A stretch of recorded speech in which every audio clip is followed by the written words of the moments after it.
Order. We start with the questions. Secretary of State for Scotland, Jack Rankin. Question number 1, Mr. Speaker. Secretary of State. Thank you, Mr. Speaker. I'm sure the whole House would like to pay tribute to artist Jack Vetriano, who sadly died this week, the son of a methyl miner who taught himself to paint our country is a little less colourful for his passing. And Mr. Speaker, can I express my thanks to you and members across this House for the very many kind words following the birth of my daughter Lois. She was born at home 2 hours before the midwives could arrive, so I suppose you could always say I'm delivering for Scotland. Many members have asked me consistently how I'm coping with the tears, snotters and tantrums, but I remind them I've been on paternity leave, so I haven't had time to keep up with SNP selection dramas. Mr. Speaker, to the question. It's been a historic week for our country, and I know the people of Scotland stand with Ukraine and will recognise the importance of this government's decision to increase defence spending to 2.5% of GDP. The Prime Minister's leadership on the world stage should be a source of pride for all those who value Britain's role as a defender of democracy and a partner for European peace. Scotland has never been more ready to play its part in defending the UK and their allies. Jack Rankin.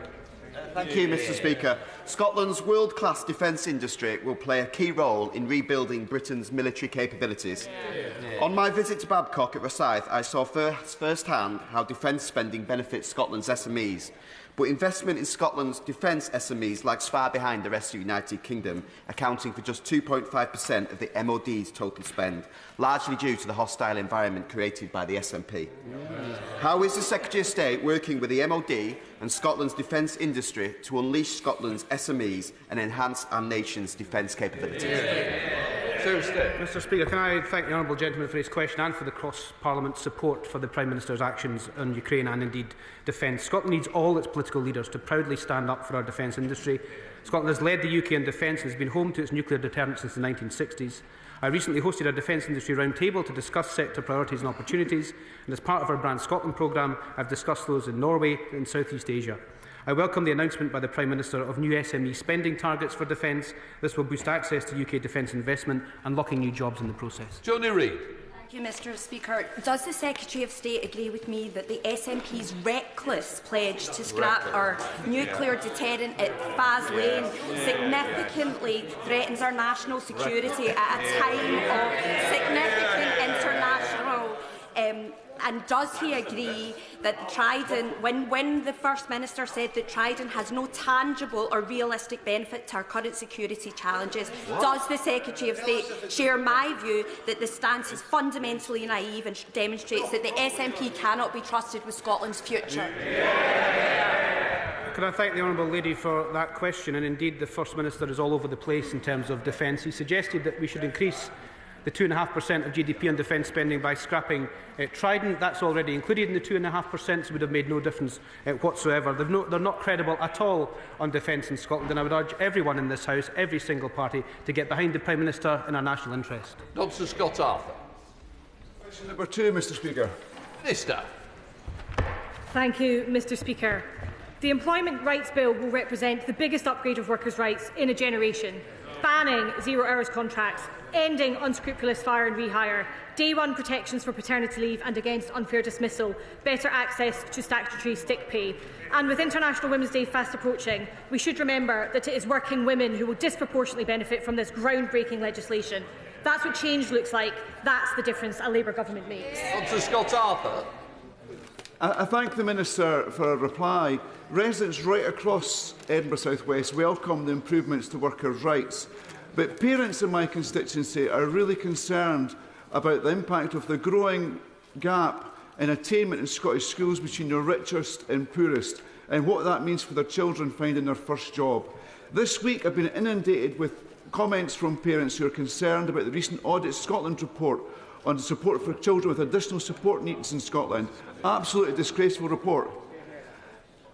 Can the Minister assure me that she will use whatever influence she has to ensure the Scottish Government makes education a priority? Mr. Speaker, my honourable friend rightly raises the concerns of parents worried about their kids getting good jobs. But the SNP have said that a zero-hours contract was a positive destination for a school leaver. This Labour government will ban such exploitative contracts. Labour's budget delivered an extra £4.9 billion for Scottish public services. If after 18 years the SNP still don't see Scottish kids as a priority, they should stand aside and give Scotland the chance for the new direction it deserves. Jim Shannon. Thank you, Mr. Speaker, and can I thank the Minister for the response, but more importantly, can I thank the honourable gentleman for Edinburgh South West for setting the scene. He's very clearly outlined the issues and the importance to having children and the opportunities for children to be there. So can I ask the Minister, with that in mind, opportunities for children, has the Minister had an opportunity to talk to the equivalent Minister in the Northern Ireland Assembly to discuss how better we can help our children in Northern Ireland, and as you wish to do in Scotland? Thank you. Minister. Mr. Speaker, I haven't had that chance, but I'd be delighted to do so. Scottish education has, of course, devolved to the SNP government. I think members on the benches opposite should think long and hard about the fact they've claimed it's their #1 priority, and yet the attainment gap is growing. Working class kids' education exam results were explicitly downgraded by the serving First Minister. We would be delighted to partner with anyone across these islands who wants to increase educational opportunity for our young people. Rendlesham. Question 3, please, Mr. Speaker. Kirsty. With permission, Mr. Speaker, I will answer questions 3, 6, 8 and 10 together.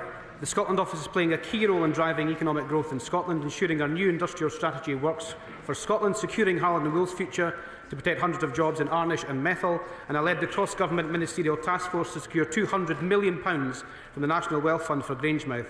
Over the next 10 years, the UK Government will directly invest £1.4 billion in local growth projects in Scotland, from the V&A in Dundee, the town centre of Elgin, a free port in the Forth and local travel in Paisley. Our plan for change will bring growth to every part of Scotland. Thank you very much, Mr. Speaker. The formal redundancy consultation process started last week for laboratories and stores within the Grangemouth site, with emergency response and other shared service consultations also about to start. These redundancies are due to Petro Ineos serving notice to end shared service contracts because of the imminent refinery closure. The Prime Minister announced a support package guaranteeing workers' incomes for 18 months. So, will the Secretary of State reassure the shared services workers about to lose their jobs in the Grangemouth site because of the refinery closure that they too will be eligible for this package of income guarantee and reskilling support from Forth Valley College? Mr. Speaker, I thank my honourable friend for raising this in the House, as he does, protecting workers in his constituency. The UK Government is fully committed to seeking a sustainable industrial future for Grangemouth and all its workers. Mr. Speaker, following the work of the Scotland Office-led task force, the Prime Minister announced the National Wealth Fund will provide £200 million of investment for the Grangemouth site. The UK Government, working with the Scottish Government, is providing a training guarantee for all staff at the refinery to support them into good jobs. And the Honourable Gentleman will be pleased to hear that Unite the Union has welcomed the funding and said that the package, and I quote, safeguards Scotland's energy security and delivers jobs for the future. Dr Jeevan Sunda. Speaker, the defence sector contributes £3.2 billion to the Scottish economy, and Scotland's contribution keeps us all safe. The Prime Minister announced increased defence spending in our country. That also means more investment in Scotland, higher industrial production and higher incomes. So does the Minister agree with me that this shows the difference the Labour government makes both south and north of the border? Mr. Speaker, the Prime Minister is absolutely right when he says the first responsibility of this government is to protect our national security and keep our citizens safe. The last time that defence spending was at 2.5% of GDP was under the last Labour government. Scotland is a leader in the defence industry. Just this week I had the pleasure of visiting JFD in Renfrew, who work with the Royal Navy to design, manufacture and operate world-class submarine rescue systems. From Babcock and B&A to small businesses and start-ups, I'm determined that Scotland leads the way in building our military industrial base. Chris Vance. Given that more than 20,000 jobs in Scotland already support the defence sector, including as well as hundreds of jobs in Harlow, does he agree that the government's commitment to increase defence spending will also help to grow Scotland's economy and create more skilled jobs? Thanks for that question, Mr. Speaker. For years, the defence sector in Scotland has been at the forefront of creating skilled, well-paid jobs, despite the SNP's refusal to stand up and back UK defence. Mr. Speaker, this week is of course Scottish Apprenticeship Week as well, and I hope those on all sides of the House, particularly members from Scotland, will join me in paying tribute to Scotland's wonderful defence sector apprentices who do a great job not just keeping our country safe, but helping their economies grow and the skills base of Scotland's future. Adam Jogi. Proper industrial strategy is key to economic growth, which is why industry has been asking for this for many years. My constituents in Newcastle Line were failed by the Tories, and the people of Scotland have been failed by the SNP since 2007. Can the Minister set out what work the Scotland Office across government's done to ensure that a national new industrial strategy delivers for Scotland, as well as the good people of Newcastle under Lyme?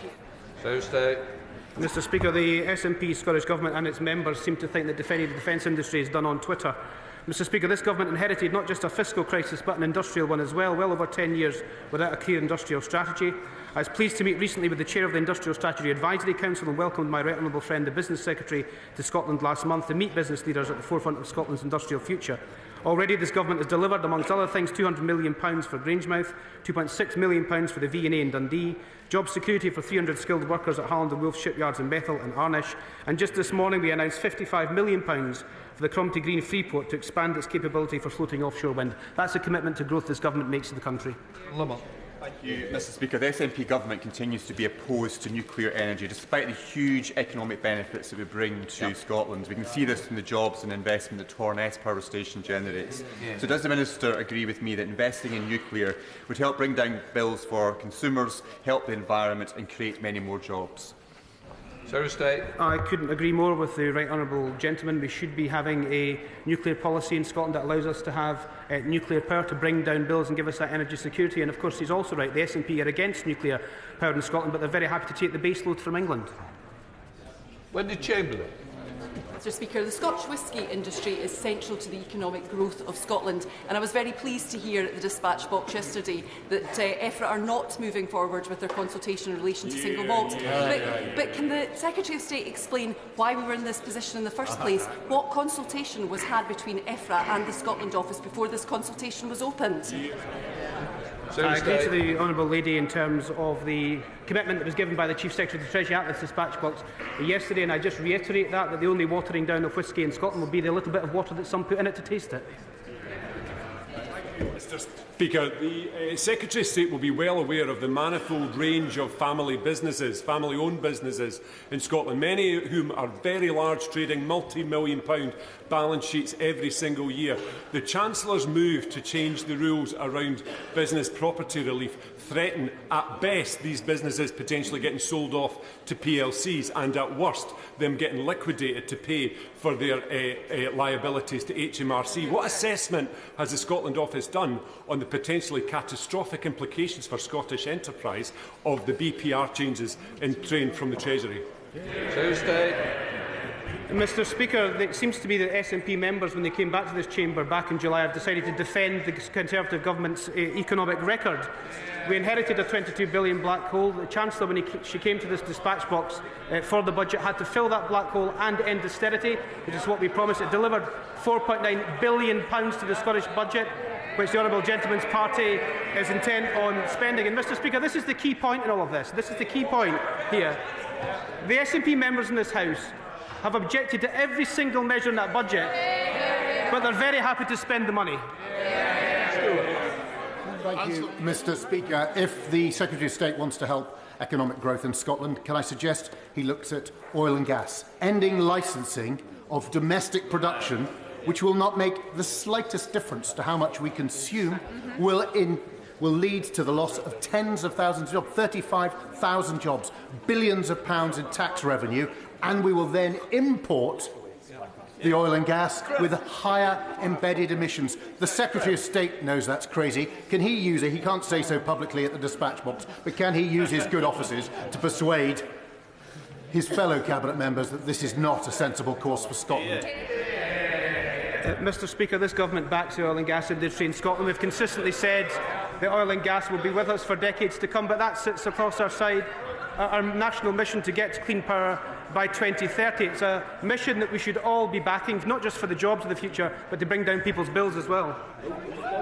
Right, Shadow Secretary of State, Andrew Bowie. Thank you very much, Mr Speaker. And can I add my congratulations to that of many others on the birth of the Secretary of State's child just recently. Mr Speaker, I read with some interest that the leader of the Scottish Labour Party is considering publishing a league table to rank the performance of his Scottish Labour MPs. I won't ask the Secretary of State to answer where he thinks he might sit on that table, but I do want to ask about jobs and the economy, specifically in relation to the energy industry. As a direct result of the eco-zealotry emanating from the Secretary of State for Energy Security and Net Zero, the increase in the Energy Profits Levy, the ban on new licences and the refusal to even defend the issuing of licences to Rosebank and Jackdaw, there will be a reduction in the total economic value of the oil and gas sector of £13 billion over the next 4 years, with 35,000 direct jobs at risk. Can the Secretary of State tell the House, as Scotland's man in the Cabinet, the man on whom we all rely to make Scotland's case and for Scotland's interest, has he made any overtures to his beleaguered colleague at Desnes, or indeed the Treasury, to stop this madness?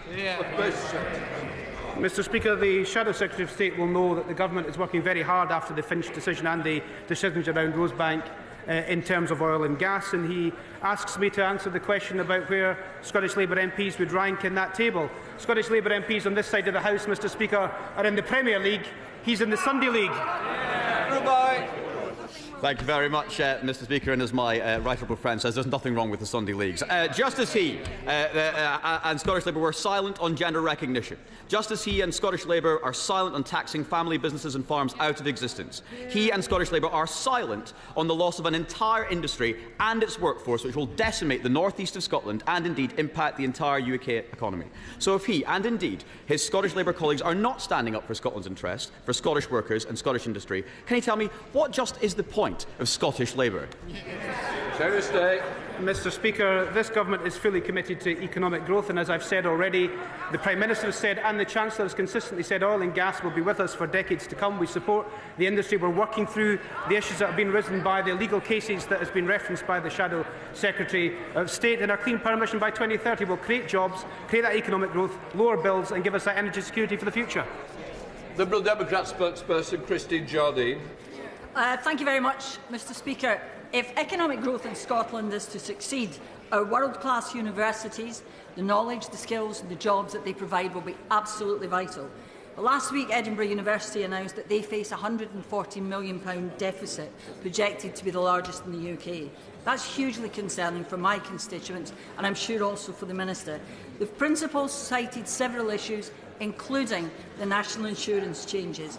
And this morning, visiting universities told Scottish MPs that they also have funding concerns, and they cited the immigration laws in this country as a disincentive. So, can he tell us, please, what the Government is going to do to stop further damage to this vital sector, inhibiting economic growth? Mr. Speaker, Scottish universities punch above their weight internationally. They're one of the jewels in the crown of not just the Scottish economy, but the Scottish and UK education system. And of course, Edinburgh University is the best university in the world. You'd expect me to say that as the MP in Edinburgh, but also an alumni itself. Let's not hide from the fact, and I say gently to the Honourable Lady, that part of the big funding challenges with universities is the lack of funding from the Scottish Government, because higher education is devolved. And I also follow that up by very gently saying to the Honourable Lady that, again, she is saying that she doesn't want anything in the budget that raises funds, but wants to spend it. Stephen Gittins. Mr. Speaker, can I join others in congratulating the Secretary of State on the arrival and the birth of his daughter? That's one gain from Labour that even we can endorse, Mr. Speaker.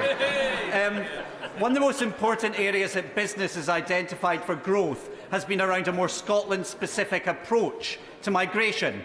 That's something that was touted by Scottish Labour in their manifesto and by their leader, but was shot down by the UK Government within no time at all, going the same way as WASPI, child poverty commitments and the winter fuel payment commitment. So if the UK Government won't listen to Scotland's Labour leader, why should anybody else? Mr. Speaker, I'm very surprised that the honourable gentleman didn't take the opportunity to apologise for his Twitter rantings at the weekend on foreign policy with regards to the Prime Minister, and what he said was the UK has left itself in an utterly isolated position. I think the honourable gentleman left himself in an utterly isolated position.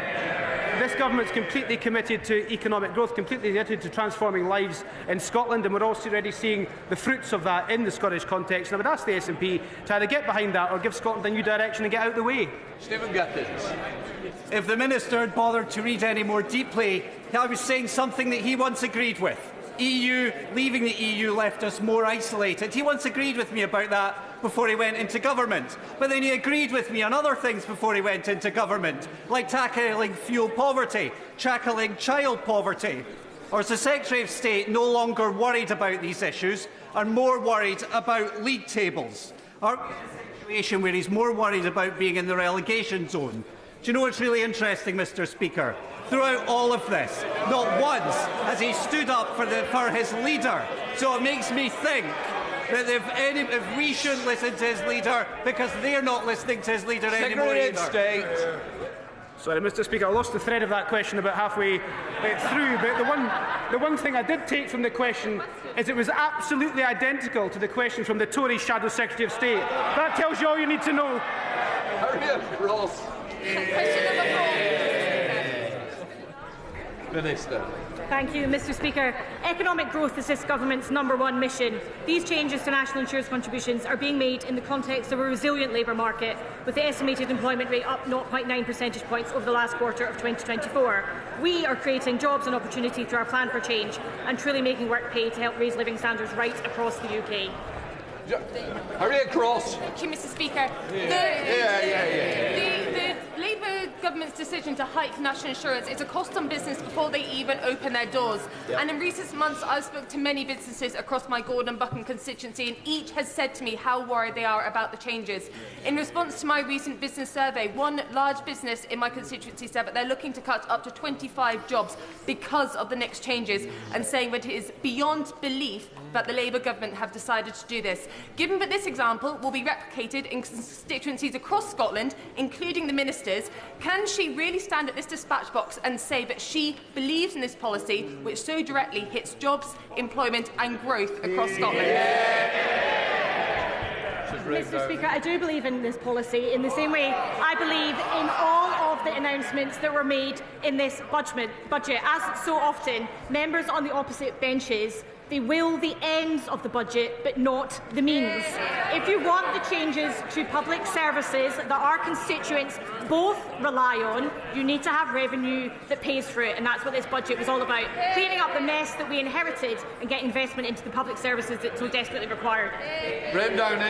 Thank you very much, Mr. Speaker. As we know, one of the best ways to grow employment in Scotland is through apprenticeships. A few weeks ago, this UK Labour government announced changes to apprenticeships in England, which will allow businesses to work more closely with colleges and with other skills providers to make sure there's a job at the end of apprenticeships. While in Scotland, all we see is stagnation in skills policy, reducing opportunities for young people in my constituency and across the country. Will she use all her efforts to make sure we press the Scottish Government to properly reform apprenticeships in Scotland to give young people and others the opportunities that they need and deserve? Mr. Speaker, I certainly will, and I'd like to pay tribute to my honourable friend for all that he does to promote apprentices and skills, and in particular the apprentices in our defence industry who are doing so much to keep Scotland, the UK and indeed the world safe. Andrew Bowies, Shadow Secretary of State. Mr. Speaker, the Secretary of State said that the questions just asked were similar. Well, at 2 attempts we didn't get an answer to either of the questions, so we might try on farming. Scotland's beef sector is at the heart of Scottish agriculture, with 80% of the country's agricultural land being grazing land, and yet domestic beef production levels are set to reduce by 5%, with a 12% increase in imports expected to meet our forecasted demand. It's clear this government's tax changes couldn't come at a worse time for Scotland's farmers. So will this Minister please stand up for Scotland's farmers and make the case to stop this madness? Minister.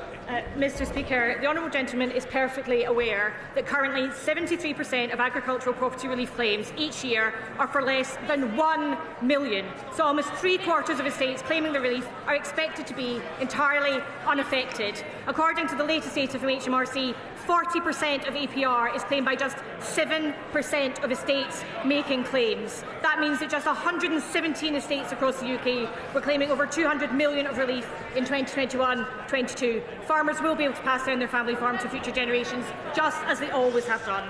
Susan Murray. 5, Mr. Speaker. Minister. Thank you, Mr. Speaker. Properly funding public services and restoring economic stability requires difficult decisions on tax, which is why we are asking employers to contribute more. Stabilising the public finances is the only way to create long-term stability in which businesses can thrive. The Government does recognise the need to protect the smallest businesses, which is why we have more than doubled the employment allowance to £10,500, meaning more than half of small businesses will either gain or be unaffected. Sit down. Susan Murray. Thank you, Mr. Speaker.